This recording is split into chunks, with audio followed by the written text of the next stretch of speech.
Rejoignez-nous pour découvrir les derniers instants du survivaliste Chris McCandless, révélant l'incident tragique et mystérieux survenu dans la nature sauvage de l'Alaska et répondant aux questions sur sa disparition prématurée. En avril 1992, un jeune homme, Christopher McCandless, s'est aventuré dans la nature sauvage de l'Alaska, au nord du mont McKinley, attiré par le charme de la nature à l'état brut et par le désir de se mettre à l'épreuve de façon extrême. 4 mois plus tard, des chasseurs ont découvert ses restes dans un bus abandonné qu'il avait utilisé comme abri. Les notes énigmatiques retrouvées dans son journal dépeignaient une situation désespérée. Après des mois à survivre avec les ressources naturelles, il est devenu de plus en plus faible sans raison apparente, jusqu'à ne plus pouvoir se tenir debout. Extrêmement faible. La faute aux graines de pommes de terre. Beaucoup de mal rien que pour se lever. Affamé. Grand danger, il a écrit. Après s'être lentement éteint, il est mort seul dans le bus abandonné à l'âge de 24 ans. Qu'est-ce qui a poussé ce jeune homme idéaliste à s'aventurer seul dans la nature sauvage de l'Alaska en premier lieu? Que s'est-il passé durant ces derniers instants? Pourquoi son histoire fascine-t-elle encore le monde aujourd'hui? Pour comprendre, il faut remonter au début de sa quête fatale. Christopher McCandless a grandi dans la banlieue aisée de Washington, D.C. Mais plus tard, alors qu'il étudiait l'histoire et l'anthropologie à l'université, il est devenu de plus en plus désabusé par le matérialisme et le conformisme de la société moderne. Après avoir obtenu son diplôme en 1990, l'aventurier de 24 ans a donné ses 24 000 $ d'économie à une œuvre caritative, abandonné sa voiture et est parti en pèlerinage dans l'Ouest américain sous un nouveau surnom, Alexander Supertramp. J'ai décidé que je vais vivre cette vie pendant un certain temps. Il a écrit à un ami que la liberté et la beauté simple de tout cela étaient trop belles pour y renoncer. Sa destination finale, l'isolement absolu de la nature sauvage de l'Alaska. Là-bas, il cherchait à s'évader totalement de la civilisation pour vivre une vie brute et authentique en pleine nature. McCandless connaissait les risques, mais les affrontait volontairement comme des épreuves vers la rédemption. Il voyait survivre seul en vivant de la terre comme un rite de passage pour se libérer des conventions et renaître. Comme l'a décrit Krakauer, il s'est inventé une nouvelle vie afin de s'immerger dans les expériences brutes et authentiques que la nature lui offrait. Pendant 2 ans, McCandless a erré, faisant sienne une liberté radicale. En autostop et montant clandestinement dans des trains de marchandises, il fuyait la société dominante, vivant en marge selon ses règles. En 1992, il s'est enfoncé au cœur du parc national de Denali.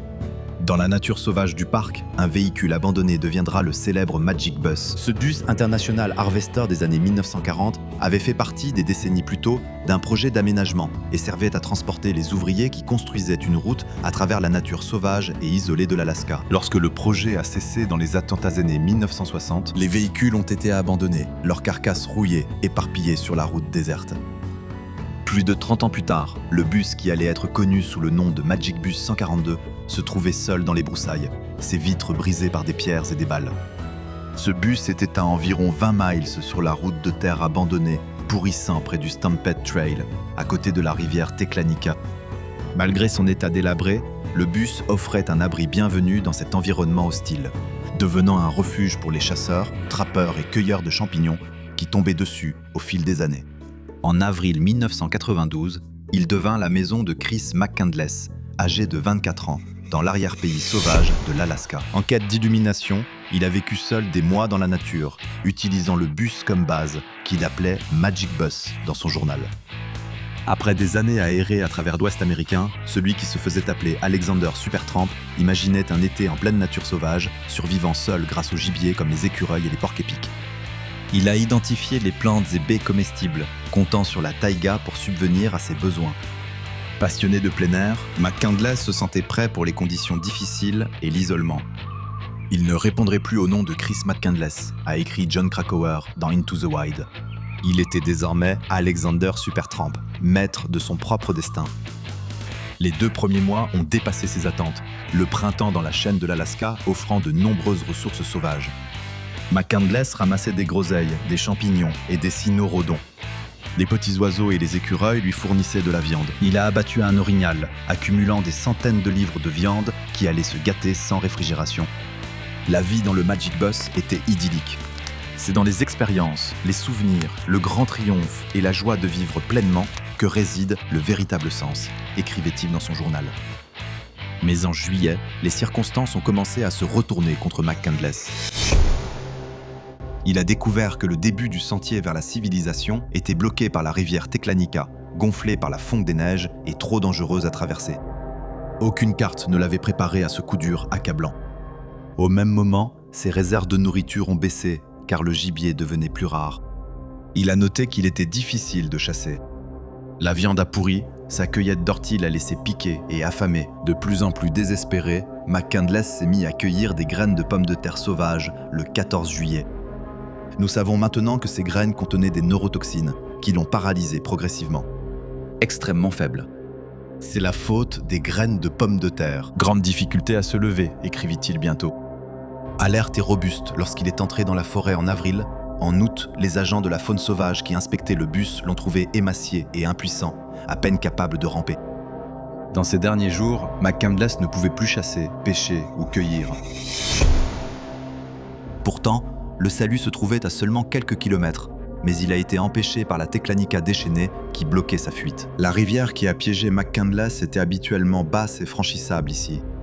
Mais la fonte tardive des neiges en 1992, cela signifiait que la Teclanica était bien plus haute et rapide que d'habitude, alors que McCandless devait désespérément la traverser en juillet. Elle est restée dangereuse même en août, le piégeant seul dans la nature, alors qu'il s'affaiblissait de faim et d'empoisonnement.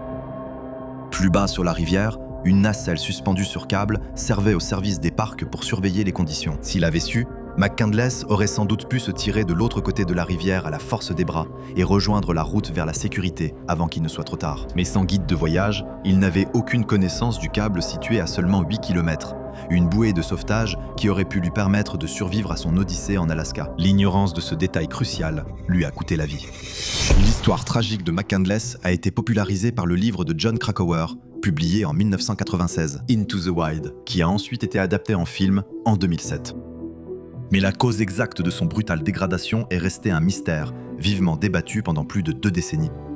Aujourd'hui, des preuves approfondies confirment que sa disparition est due à un empoisonnement par des graines toxiques, l'ayant empêché de chasser ou de se nourrir ces dernières semaines. Lorsque les restes émaciés de McCandless ont été examinés, il ne pesait que 31 kilos, ayant perdu plus de 32 kilos depuis sa dernière photo connue.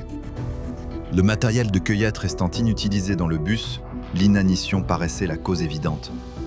Krakauer a suggéré que les graines de pommes de terre sauvages, accusées par McCandless, contenaient une neurotoxine inconnue. Selon le guide botanique universitaire de McCandless, qui mettait en garde contre la confusion entre le pois de senteur sauvage toxique et la pomme de terre sauvage inoffensive, Edi Uticera alpinum. Les premiers tests de toxines sur les graines étaient non concluants. Mais l'enquêteur Ronald Hamilton a récemment lié le dépérissement de McCandless et le lathyrisme, une paralysie causée par l'ODAP, une neurotoxine parfois présente dans les légumineuses. Il a suggéré que McCandless était devenu paralysé après avoir mangé trop de graines sauvages, présentant cela comme la preuve qui résolvait le mystère. La théorie de Hamilton se confirme. De nouveaux tests montrent que les graines de pommes de terre sauvages contiennent beaucoup d'ODAP. Cette neurotoxine inhibe le métabolisme des glycoprotéines, paralysant progressivement les victimes. Ceux qui souffrent de faim, de stress et d'efforts physiques intenses sont particulièrement sensibles. Comme Hamilton a décrit le feu silencieux déclenché dans les corps vulnérables par une exposition prolongée à l'ODAP, plus ils en consommaient, plus graves étaient les conséquences. Mais dans tous les cas, une fois que les effets avaient commencé, il n'y avait tout simplement aucun moyen de les inverser. McCandless correspondait exactement au profil des personnes les plus vulnérables à l'empoisonnement à l'ODAP. Comme l'a expliqué Hamilton, il était un jeune homme mince, au début de la vingtaine, ayant une alimentation extrêmement pauvre, qui chassait, faisait de la randonnée, de l'escalade, poussant son corps à l'extrême, qui avait commencé à consommer beaucoup de graines contenant un acide aminé toxique. Cette nouvelle preuve valide l'intuition initiale de Krakauer selon laquelle une toxine inconnue a mis McCandless hors d'état d'agir. Ramené à l'humilité par la déduction de Hamilton, après avoir longtemps rejeté la théorie de la toxine, Krakauer admet que McCandless est mort pour avoir mangé des graines toxiques, comme l'a découvert Hamilton, et peu susceptible de convaincre de nombreux Alaskiens de voir McCandless sous un jour plus sympathique, mais cela pourrait empêcher d'autres cueilleurs en milieu sauvage de s'empoisonner accidentellement. Lorsque le corps de McCandless a été découvert, tragiquement émacié, le débat a commencé pour savoir s'il fallait considérer sa quête comme noble ou insensée. Était-il un idéaliste héroïque, fuyant le conformisme sans âme? Ou un autre novice mal préparé, victime d'une nature impitoyable? Les opinions polarisées persistent. Tandis que certains diabolisent McCandless comme étant arrogant et imprudent, des milliers d'admirateurs exaltent son rejet de la civilisation et son désir d'illumination. Ils le considèrent comme un modèle de liberté, dont les expériences dans la nature justifient même une tragédie évitable. Dans ces derniers jours, peut-être que McCandless a trouvé le sens qu'il recherchait, se sentant prêt à affronter la mort. Sa lettre d'adieu est empreinte de sérénité. « J'ai eu une vie heureuse et je remercie le Seigneur. Adieu et que Dieu bénisse tout le monde. » Quelle que soit l'opinion, nul ne peut nier l'empreinte profonde laissée par la brève vie de McCandless sur le monde. S'il avait connu l'existence de la neurotoxine, il serait sans doute revenu de la nature sauvage fin août, sain et sauf, transformé. Il aurait aujourd'hui 51 ans. Pourtant, l'histoire d'Alexandre Supertramp nous touche et nous invite à vivre selon nos propres choix audacieux. Si vous avez trouvé cette vidéo instructive ou qu'elle vous a fait réfléchir, merci de liker et de vous abonner pour suivre de nouvelles histoires extrêmes aux limites du possible.